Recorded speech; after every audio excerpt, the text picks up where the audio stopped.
నిన్న కలెక్టర్ల సదస్సు సమావేశంలో CM Chandrababu Naidu deputy CM Pawan కళ్యాణ్ని తెగ పొగిడేశారనమాట. ఆయన అసలు వేరే రంగం నుంచి వచ్చినప్పటికీ రాజకీయాల్లో చాలా బాగా రాణిస్తున్నారు. ఎవరికి ఏం కావాలి, ఎప్పుడు ఏం కావాలి అనేది అడిగి తెలుసుకుని వెంటనే ఓకే చేస్తున్నారు, వెంటనే వాళ్ళకి సహాయం అందిస్తున్నారు అని చెప్పి చాలా కొనియాడారనమాట. ఆయనలా ఉండాలి, చాలా కష్టపడతాడు అని చెప్పేసి చాలా మాట్లాడారు నిన్న. అందుకే నేను ఎప్పుడూ చెప్తూ ఉంటాను, that is Pawan Kalyan, trend set చేస్తారు ఆయన అనేది. సో నిన్న కలెక్టర్ల సదస్సుల విషయం సీఎం చంద్రబాబు నాయుడు గుర్తు చేశారు వాళ్ళకి.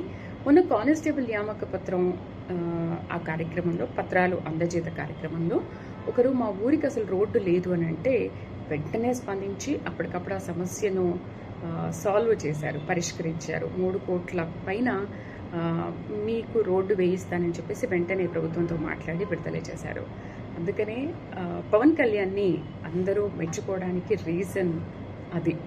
ఎప్పుడు ఎవరికి ఏం కావాలి అనేది వెంటనే అడిగి తెలుసుకుని వాళ్ళ సమస్యను పరిష్కరించేవాడే అసలైన నాయకుడు.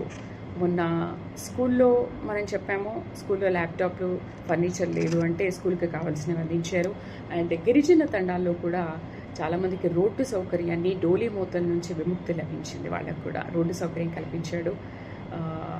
గిరిజన తండాల్లో చాలా పర్యటించి ఆయన అసలు ఎవరికి ఏం కావాలనేది వెంటనే పరిష్కరించే నాయకుడే అసలైన రాజకీయ నాయకుడు.